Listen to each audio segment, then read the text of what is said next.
Vay tedile edip oynadık. Hava katı kılıklı valla. Yüpöktü de katı köpöktü. Ay can sen elle çöne böküp bilyen ekenine. Hava men yüpökmen govur yana.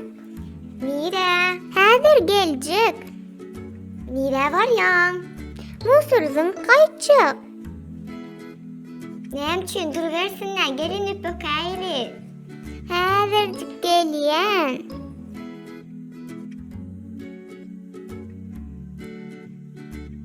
Sen nem için başkasının musurzundun duruvermez kendine. Bizim yere dünyan musurlarımız hayvanlara ziyan ahire. O ne ahire? Biz dün 3 gül yasadık ha? Hava?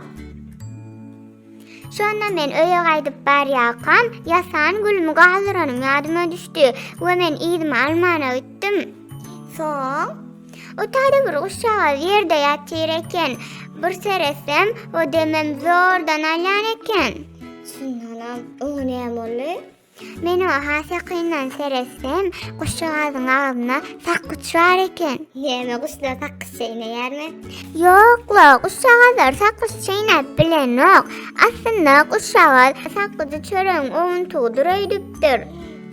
Hey, son kuşa neyem olu?